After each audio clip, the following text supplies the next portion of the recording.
자, 첫 번째 시간으로 글자에 대한 의미를 좀 생각해 보겠습니다.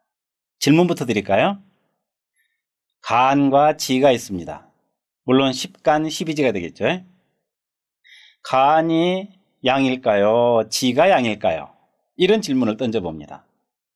음양 오행 공부를 했으면 이러한 또 사유도 충분히 가능할 수 있는 어떤 실마리를 찾을 수 있으리라고 봅니다. 어떻게 생각하십니까? 당연히 천간이 양이고 지지가 음이다. 이렇게 답을 하실 가능성이 많다고 생각이 됩니다. 그렇습니까? 네, 좋습니다. 그런 것을 노리고 있기도 합니다. 왜? 우리가 알고 있는 당연할 거라고 생각했던 것이 또 어떤 관점에서는 당연하지 않을 수도 있습니다. 그런 점에 대해서 생각해 본다면 또한 이해를 하려는 초입에서 나름대로 그 어떤 그 속성을 정리하는 힌트가 되지 않겠는가 하는 생각을 해볼 수 있겠죠. 자, 간이라는 글자가 있고 지라는 글자가 있습니다. 묶어서 간지, 잡아 늘리면 천간지지, 수학적으로 말하면 산수적으로 말하면 10간 12지, 여러 가지 수식이 붙게 됩니다. 보통 천간이라고 말하고 보통 지지라고 말합니다. 이렇게 말을 했을 때 천지라는 개념으로 보면 하늘은 양이고 땅은 음이다. 왜 그런 생각이 일어나게 되었을까요? 남자는 하늘이고 여자는 땅이다. 건곤. 천은 건이다. 건이 무엇이냐? 하늘이다. 하늘은 무엇이냐? 남자다. 그래서 하늘은 건이고 건은 양이다. 이런 공식을 우리는 자연스럽게 받아들입니다. 그러면 상대적으로 지는 곤이겠죠? 곤이니까 곤은 땅곤자, 그리고 남녀 할 때는 건명, 곤명에서 곤명이 되고 곤은 여자가 되므로 지는 음이라고 자연스럽게 연결고리를 찾아내게 됩니다. 일반 상식이죠. 이제 우리는 상식을 넘어서 진리로 접근해야 되는 수행자라고 생각을 합니다. 상식이야 조금 틀려도 그만이고 조금 어긋나도 큰 문제 없습니다. 그런데 프로는, 전문가는 상식을 뒤집어서 핵심을 찾아내야 됩니다. 그래야 남보다 한 발 더 앞서가는, 남보다라는 상대 개념은 필요 없습니다. 보다 깊이 들어가는, 그게 맞겠죠. 보다 깊이 들어가는 해안을 얻게 될 것입니다. 해안을 얻기 위해서는 통찰력이 필요하고, 그 통찰은 우리가 늘 주변에서 조금만 주의하고 의식을 가지고 바라보면 눈에 띄일 수 있는 그런 것들이지, 무슨 깊이 지하 5,000m 속에 감춰놓은 그런 것은 아닙니다. 그래서 간과 지가 양이냐 음이냐 하는 문제를, 질문을 던졌을 때 당연히 간이 양이고 지가 음이지라고 생각을 했다면 그 생각의 오류를 지금부터 찾아낼 수 있을 것입니다. 간이든 지든 공통적으로 들어있는 부호가 있습니다.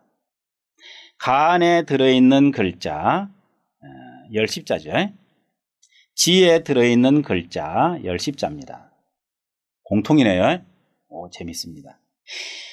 처음에야 가벌병정 외우고 자축인묘 외우고 갑자을축 외우느라고 정신이 없어서 미처 살피지 못했지만 이제 강의를 통해서 그런 것도 좀 생각하면서 공부하면 훨씬 더 재미가 있을 거라고 생각을 합니다. 참 육갑 외우셔야 됩니다. 외우라는 소리인데 별로 안 하는데, 갑자을축 병인정묘 이거 외우지 않으면 두고두고 나는 뭔가 부족해라는 생각을 떨칠 수가 없습니다. 그러므로 오며 가며 차를 타고 다니시든 걸어를 다니시든 항상 중얼중얼 해가지고 미친놈 소리 들어가면서 이걸 외워야만 비로소 간지문에 들어가게 됩니다. 간지문에 들어가는 것은 60개의 관문이 있습니다. 갑자부터 개까지죠. 그것을 전부 다 외워서 돌파해야 문이 열린단 말이죠. 결코 나이 들어서 공부하는 학생들을 괴롭히려는 의도는 아닙니다. 이것을 외워놨을 때 관문을 여는 열쇠가 됩니다. 열쇠 60개를 확보한다 생각하십시오. 항상 사주를 볼 때 만나는 게 무엇입니까? 60개의 간지 아니겠습니까? 다음에 별도로 또 간지에 대한 설명을 할 기회가 아마 있으리라고 생각을 합니다만은, 일단 지금 아직은 뭔가 담아둘 게 많지 않을 때, 십성 들어가고 용신 들어가면 정신 없습니다. 그래서 지금 틈날 때 십간은 물론이고 바로 외우고 거꾸로 외우고, 또는 12지, 지지도 바로 외우고 거꾸로 외우고, 나아가서 60갑자까지 순역으로 외워놓기를 강력히 권장하는 바입니다. 권장사항이지만 명령조입니다. 참고되셨기 바랍니다. 자, 간과 지가 있습니다. 우선 간을 볼까요? 한자를 알면 두자를 깨칠 수 있습니다. 그게 학자죠. 간을 보면 열십자가 있을 때 열십자를 우리는 이렇게 분해를 합니다. 가로획은 음이다. 음은 누워있는 거니까. 세로획은 양이다. 양은 세로로 서 있는 거니까 이렇게 이해하기는 뭐 큰 어려움이 없죠. 지금 간은 십간 아니겠습니까? 십간이라면 이미 천간 강의를 잘 보셨으면, 공부 잘 하셨으면 바로 알아먹을 수 있는 얘기입니다.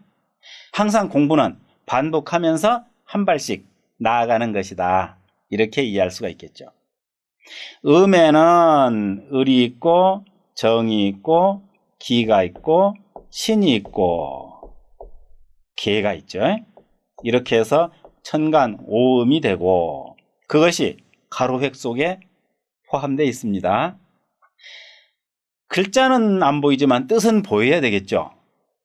학문은 뜻입니다. 뜻. 네. 그럼 세로획에는 뭐가 있습니까? 당연히 세로획에는 갑이 있죠. 네. 병이 있겠네. 무도 있을 것이고, 경이 있을 것이고, 그 다음에 임이 있습니다. 을정기신계는 가로획 음이요. 갑병무경이면 임은 세로획 양이다. 왜 음양이라고 말하는가? 가로 끊고 세로 끊지, 글자를 쓸 때. 그죠? 세로 끊고 가로 안 될 건 없습니다. 결과는 비슷하니까. 그런데 정신이 달라요. 반드시 열십자는 가로 끊고 세로로 끊습니다. 그 말은 음부터 라는 말이 가능하잖아요. 우연처럼 느껴지지만 음부터 나오고 양이 나옵니다. 필순이 그래요. 그래서 음양, 엄마한테서 자식이 태어난다 해도 되고, 음으로 시작해서 역사는 밤에 이루어져서 낮이 전개된다 해도 괜찮습니다. 중요한 것은 간의 열십자는 음과 양이고, 이걸 다른 말로 뭐라고 그랬나요? 10은 완전체, 완전체는 다른 말로 도라고 말을 합니다. 어디에나 통용되는 글자죠. 도. 그래서 도는 일음일양이다 이렇게 말을 했습니다. 음 하나 양 하나, 또 반복하는 거죠. 일음일양이 도다. 어디에 써 있다고요? 주역에. 주역 어디에? 계사전에. 계사전에 있는 내용이 일음일양 도다. 그러므로 열십자는 일음일양이므로 도다. 그럼 도는 확대하면 오음오양이다. 즉 십간이다. 이렇게 말할 수 있겠네요. 오늘 드릴 말씀은, 여기서 드릴 말씀은 그것을 넘어서 그 도가 밖으로 드러났느냐 속에 들어있느냐를 지금 논하자는 것입니다. 속에 들어있다면 음이고 밖에 드러났으면 양이겠죠. 음양이 그런 거잖아요. 바깥 양반, 밖으로 돌아다니죠. 돈 벌러. 안주인, 집안에서 애들 키우고 살림 살죠. 그것이 가정의 도 아니겠습니까? 물론 행편이 어려워서 맞벌이 하는 것은 예외로 합니다. 이렇게 일음일양이 도인데, 그 도가 겉으로 드러났느냐 속에서 움직이느냐, 하는 것이 이 글자를 뜯어먹는 핵심 요령이 되겠습니다. 자, 위에 있는 이 한일자는 하나라는 뜻이 아니라 기준선이 되겠습니다. 기준선이란 무엇인가를 표현하고자 할 때 기준으로 임의에 선을 하나 그어 놓는 것입니다. 그랬을 때 그 기준선 밑에 아래에 도가 있음을 나타내고 있는 거죠. 이 글자 만드신 분도 도인일까요? 철학자일까요? 당연하죠. 한자는 철학이다. 항상 그런 생각을 하게 됩니다. 한글은 잘 모르겠습니다. 한자는 왠지 철학 같은 맛이 많이 나요. 그래서 한자는 철학이라고도 생각을 하게 됩니다. 자, 간자를 배웠으면 지자는 날로 먹죠, 이제. 도가 보입니까? 도가 보입니다. 도가 딱 있네, 여기에. 열십자. 도가 겉에 있습니까? 속에 있습니까? 겉에 있네. 밖으로 탁 나와 있네요. 기준선. 네, 기준선 있습니다. 기준선이 밑에 딱 들어있죠. 네, 억지 같지만 뭐 만들어 보는 거죠. 없으면 못 만듭니다. 그것도.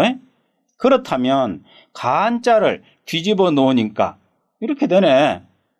그 밑에 있는 거는 뭐 이렇게 해놓으면 되겠죠. 그로마치다. 네. 농담도 뭐 해봐가면서 공부하면 됩니다. 자, 붓으로 쓰기 위해서 이게 획이 붙었던 거지 원래는 안 붙었을지도 몰라요.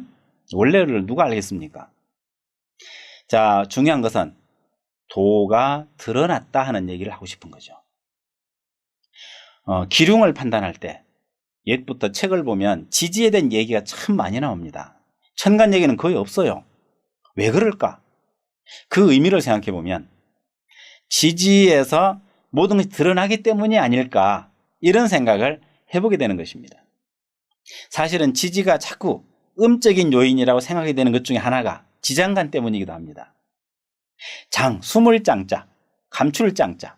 그러다 보니까 이게 땅속에 들어있는 것, 숨겨져 있는 것, 그러므로 지지는 음적인 것, 여성적인 것, 더구나 지지 땅지자니까, 건곤의 곤이니까 이런 얘기를 하게 되죠.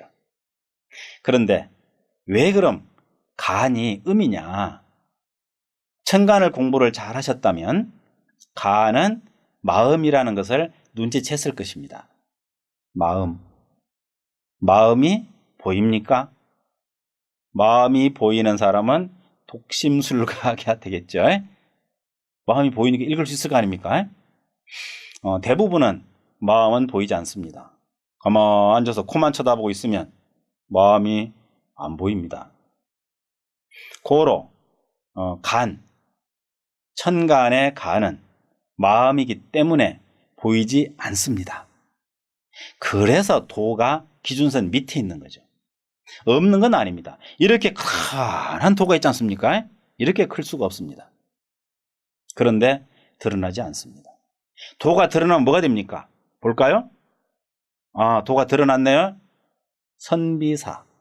선비는 도가 드러난 사람입니다. 말되죠.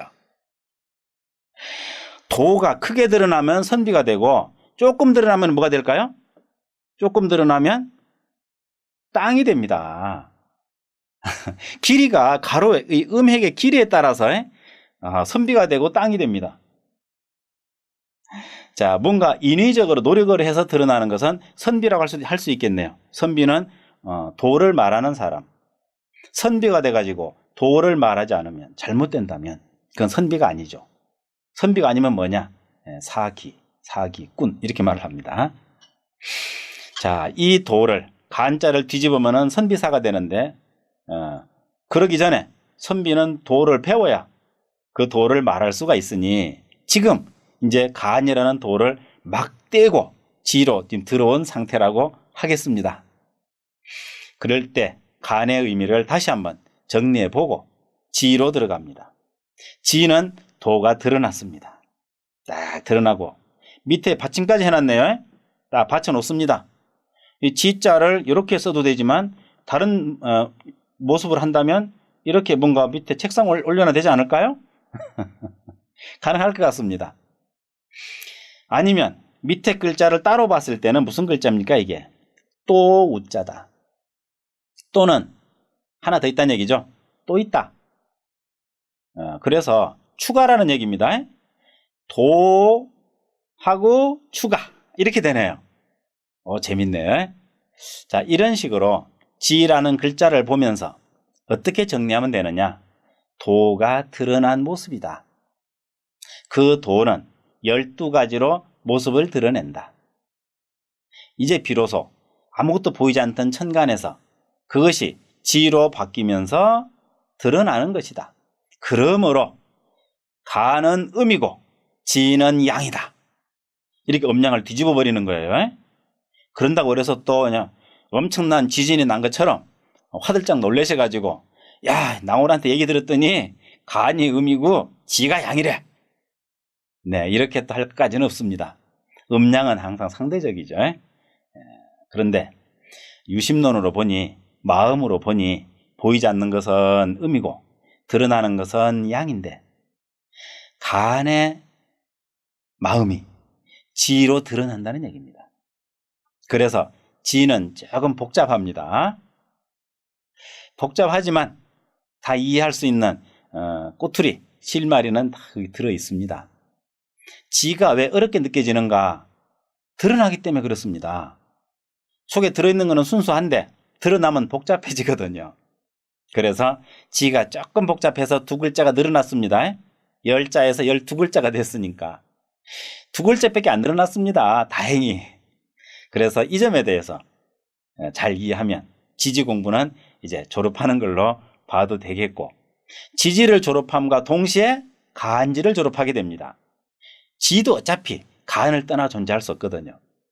그러면은 간지를 졸업하게 되고, 간지를 마치게 되면 사주를 적어놨을 때 사주가 보입니다. 사주는 무엇입니까? 60개의 간지 조합에 불과하죠.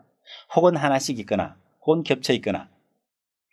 사주를 공부하는 목적은 간지를 공부하는 것이고, 간지를 공부하는 방법은 그야말로 10간, 12지의 속성을 잘 이해하는 것이라고 하겠습니다. 이제 누가 묻거든 간은 음이고 안 보이는 것이고 지는 양이고 잘 드러난 것이니 음양이 바뀐 듯하지만 그것이 사실일 수도 있다. 이러한 폭넓은 글자의 어떤 그 이해력을 가지고 계시면 되겠습니다. 이해 잘 되셨는지요? 처음 들으셨다면 새로울 것이고 이미 알고 계셨다면 복습하는 셈치죠? 네, 고생하셨습니다.